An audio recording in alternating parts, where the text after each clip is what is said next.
Sabe, histórias de origem são a base, né, o alicerce de todo o universo de super-heróis. Só que se errar a mão na fórmula, o resultado pode ser um desastre. Hoje, a gente vai usar uma das maiores decepções recentes do cinema, Adão Negro, para entender direitinho os erros que podem derrubar um herói antes mesmo dele sair do chão. Olha, no papel, a receita para o sucesso parecia garantida. Para começar, no papel principal, tínhamos Dwayne Johnson, o The Rock, um daqueles caras que só de ter o nome dele ali no pôster já leva uma galera para o cinema. E não era só isso, não. O filme ainda contava com o apoio gigantesco da fanbase do Snyderverse. E a gente está falando de uma comunidade super apaixonada, tão influente que já fez estúdio gigante mudar de ideia. Era, tipo, a tempestade perfeita se formando. Então, com tudo isso na mesa, a expectativa era de um sucesso absurdo. Mas a realidade? Bom, a realidade foi bem diferente. O filme foi um fracasso de bilheteria, mal conseguiu pagar os próprios custos e um mês depois de estrear, já tá vendo parar no streaming. Um sinal bem claro de que alguma coisa deu muito, mas muito errado. E aí fica a pergunta, né? Como que um filme com todos esses ingredientes para dar certo conseguiu falhar de um jeito tão espetacular? A resposta, olha, não está nos efeitos especiais, nem nas cenas de ação.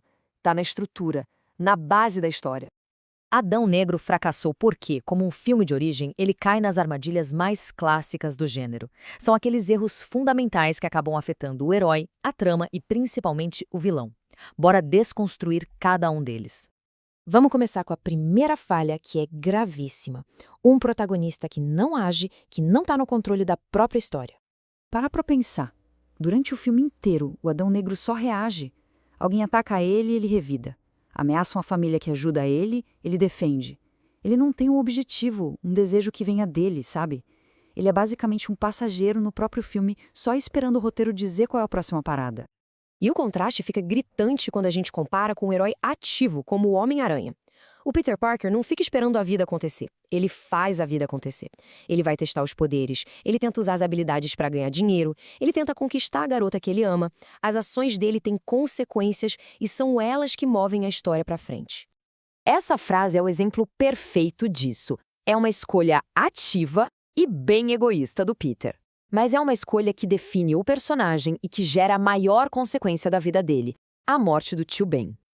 A história toda nasce da decisão dele, é a agência do personagem em ação.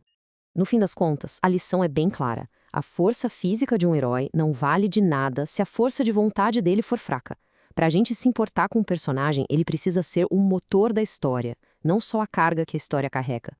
Vamos agora para a segunda grande falha. A falta de uma identidade própria. O filme parece menos uma história nova e mais uma colagem de um monte de coisa que a gente já conhece de outros lugares. Aquela sensação de, ué, mas eu já vi isso antes, é constante no filme. A nação de Kahndaq, com seu mineral precioso, parece uma versão de Wakanda. A cena de abertura é praticamente a mesma de Thor. Os poderes são os de Shazam. O jeito de lutar é copiado de Homem de Aço. Até a câmera lenta parece saída de um filme dos X-Men. E a relação dele com o garoto é idêntica de O Exterminador do Futuro 2. No final, o filme parece um grande remix de outros sucessos. E é aí que está o problema fundamental. O objetivo de uma história de origem é justamente nos convencer de que aquele personagem e aquele mundo são especiais, que eles merecem a nossa atenção.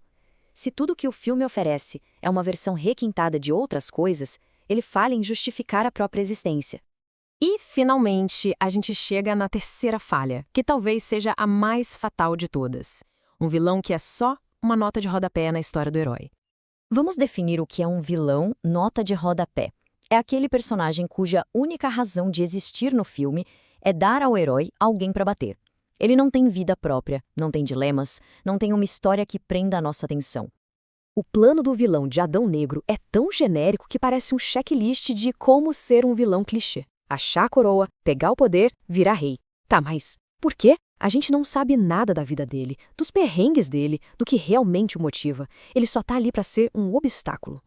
Agora, compara isso com o vilão que a gente lembra. O antagonista de Adão Negro é só um descendente de um rei antigo.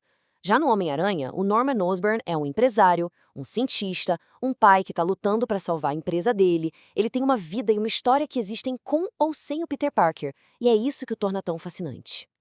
Então, o ponto central é este. Um vilão forte, com uma história independente, é essencial para fazer o mundo do herói parecer real. Se todos os personagens só existem em função do protagonista, a gente sente que aquele universo é artificial, é oco. Bom, depois de analisar tudo que deu errado, vamos virar o jogo. Como que a gente transforma essas falhas em lições? Vamos montar um pequeno manual com as regras de ouro para construir uma história de origem que funcione de verdade. E olha, as regras são bem simples, mas são muito poderosas. Primeira, dê agência para o seu herói. Ele precisa conduzir a história. Segunda, crie uma identidade única, que mostre por que essa história precisa ser contada. E terceira, escreva um vilão que seja um personagem completo, não só um obstáculo. Com essas 3 chaves, a base da casa está construída. E isso tudo nos leva a uma pergunta final. Pensa aí nas suas histórias de origem favoritas. Batman, Superman, Homem-Aranha. O que faz elas serem tão icônicas, tão atemporais? A resposta está exatamente nesses fundamentos que a gente conversou. Elas nos dão heróis que agem, mundos que são únicos e vilões que parecem tão reais quanto os próprios heróis. É isso que transforma uma simples história em uma lenda.